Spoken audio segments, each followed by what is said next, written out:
मैं बहुत खुश हूँ कि मैंने आज जो भी मेरा टास्क था, जो भी मेरा टास्क था, वो मैंने कंप्लीट नहीं कर पाया। फिर भी मैं खुश हूँ क्योंकि मेरा जो कुछ भी करना चाहिए था मुझे, मैंने अपने लिए कुछ काम किया मुझे। और उससे मुझे रिग्रेट, और उसकी वजह से मुझे रिग्रेट फील नहीं हो रहा है कि मैंने अपने लिए कुछ नहीं किया।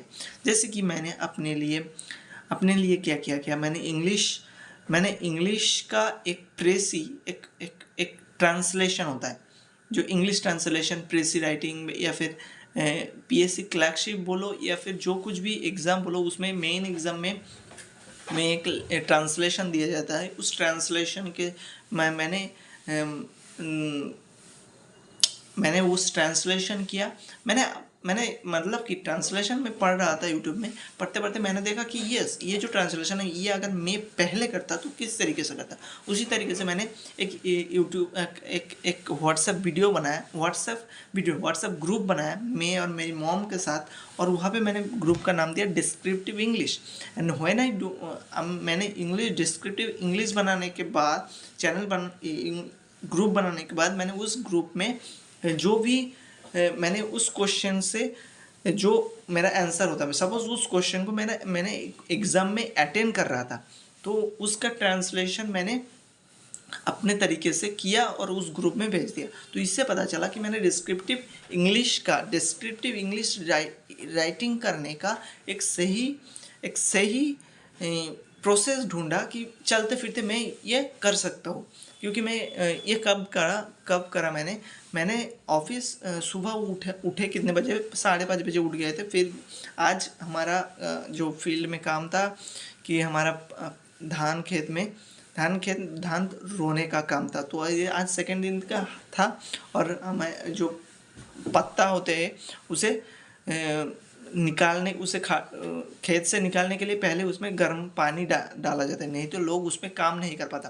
क्योंकि अब तो विंटर का सीज़न है ना, इसी की वजह से गर्म पानी डालना पड़ता है। तो हमने सुबह 5:30 बजे उठ के मैं और मेरी डैड दोनों मिलके मोटर लेके चले गए और मोटर लगाया। फिर जो पाता चादर होता है उसमें हमने पानी दिया, और फिर जो लेबर लोग हमारे लिए काम करते थे वो आए, वो पाता लेके निकल गए खेत के लिए। और हमने क्या किया, हमने गायों को खिलाया, पानी लेने गया, और जो भी क्या था बाजार, वो जो आज उनका लास्ट डे था हमारा काम का, तो उनको हम रोटी और मांस खिलाना था।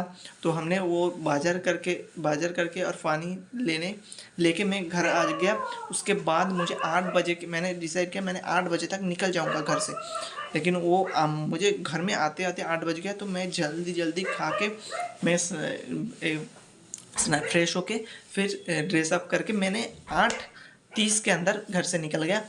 8:40 के आसपास, हाँ 8:40 के आसपास मैंने निकला, और मैं सोचा कि मैं 9:30 के अंदर पहुंच जाऊंगा। लेकिन 9:30 होते होते थोड़ा 9:40 में पहुंचा मैंने ऑफिस में। और फिर हमने ऑफिस से निकल गए हिंगलगंज की तरफ। हिंगलगंज में मैं जाने का मेरा मुख्य उद्देश्य ये था कि वहाँ पे आज हमारे वहाँ पे स्पेक्टिकल डिस्ट्रीब्यूशन सेरेमनी था, जहाँ पे स्टेट का लोग भी आने वाले थे।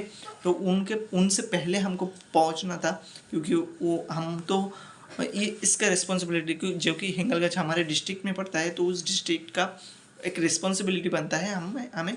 तो हमने उस फ़ोन पे सारे बातें की और सब कुछ सही चल रहा था, सब कुछ सही था। क्योंकि हिंगलगंज में जो भी लोग काम करते हैं वो बहुत ही एफिशिएंट तरीके से अपना काम कर रहे थे।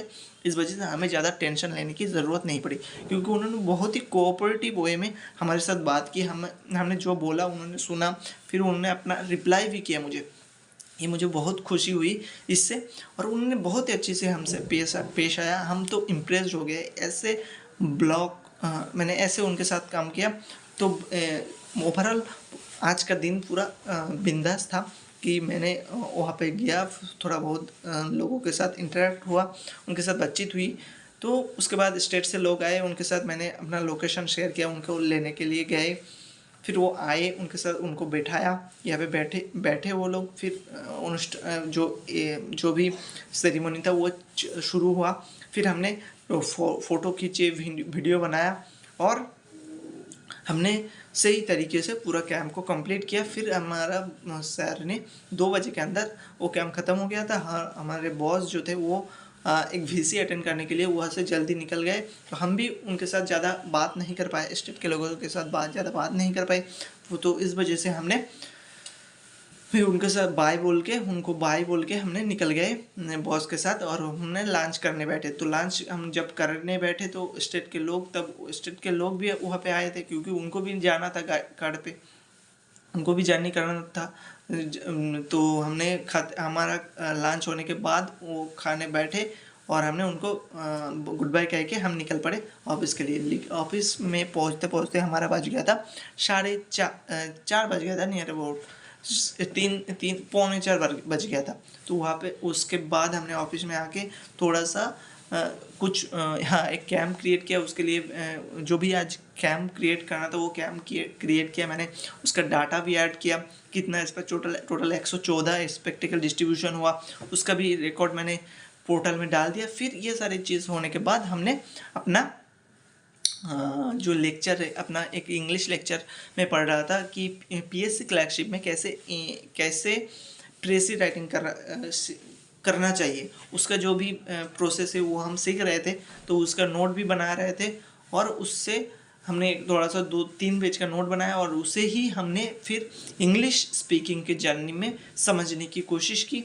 और इससे मुझे लगा कि हाँ, मैंने सही तरीके से कुछ काम किया और वो ढंग के तरीके का मैंने अपने आप को डिसाइड किया था। मैंने हर रोज़ 1 घंटा दूंगा अपने आप को, 1 घंटा नहीं 4 घंटा दूंगा, क्योंकि मुझे बैंकिंग एग्ज़ाम के लिए प्रिपेयर्ड होना है। और आज मैंने देखा बैंकिंग एग्ज़ाम का जो भी मेरे दिमाग में था कि मैंने बैंकिंग एग्ज़ाम को क्यों चुना, क्योंकि बैंकिंग एक ऐसी एग्ज़ाम है जिसमें हर साल वैकेंसी निकलते हैं और हर साल रिक्रूटर होता है, और 1 साल के अंदर पूरा रिक्रूटमेंट प्रोसेस ख़त्म हो जाता है। और लेकिन बात यह है कि अगर तुम्हारा प्रिपरेशन सही है तो तुम इसमें इजीली 1 साल के अंदर जॉब ले सकते हो। लेकिन जॉब लेने के लिए तुम्हें बहुत ज़्यादा मेहनत करना पड़ेगा, क्योंकि इसमें जो भी वैकेंसी होता है वो वैकेंसी बहुत ही कम होता है। जैसे SBI PO में अभी 2024-25 में सिर्फ 600 वैकेंसी आया है, और इस 600 वैकेंसी में वैकेंसी के लिए पूरा इंडिया से लोग अप्लाई करेंगे। पूरा इंडिया से लोग अप्लाई करेंगे, पूरे इंडिया से लोग, समझ रहे हो, 140 करोड़ लोगों को साथ तुम्हारा कंपटीशन होगा सर 600 वैकेंसी के लिए। लेकिन कंपटीशन कितना तगड़ा होगा तो पता चल रहा है इससे। तो 600 वैकेंसी के लिए, उससे तो रेलवे का जो भी NTPC वगैरह है इससे ज़्यादा वैकेंसी रहता है, उसमें कंपटीशन थोड़ा कम हो जाता है। लेकिन इसमें कंपटीशन ज़्यादा है तो इसमें रिक्रूटमेंट प्रोसेस भी ज़्यादा है, और इसमें वही सफल होगा जिसका जो फोकस्ड है वो अपने पढ़ाई पे, और अपने पढ़ाई के फोकस से मतलब जो उसमें उसको ज़्यादा कुछ पढ़ना नहीं है, उसको रीजनिंग पढ़ना है, मैथ पढ़ना है, इंग्लिश पढ़ना है और बैंकिंग अवेयरनेस पढ़ना है। ये अगर चारों सब्जेक्ट को 1 घंटा करके पढ़ लेता है, 4 घंटा हर दिन देता है इस चारों सब्जेक्ट को, तो इजीली क्रैक कर सकते हैं। और मैं अगर दे पाता हूँ तो मुझे एक दिन भी मैंने दे पाया तो मुझे खुश नसीब महसूस होगा कि उस दिन मैंने अपने आप को 4 घंटा दिया पढ़ाई के लिए। Thank you very much. मैंने आज इस तरीके से 1% बेहतर बनाया कि आज जिन बहुत संदर गया, क्योंकि मैंने अपने आप का दिन का सही इस्तेमाल अपने तरीके से किया। और इस दिन का कोई बकवास कुछ टाइम मैंने सिर्फ बकवास चीज़ करने में बर्बाद नहीं की। मैंने सही तरीके से सही मायने में मैंने इस दिन को एंजॉय किया, और आज के दिन को एंजॉय करते हुए मुझे लगा कि यस, आज मैंने 1% क्या 1% से भी ज़्यादा अपने आप को बेहतर बनाया। और थैंक यू वेरी मच। जय हिंद, जय भारत।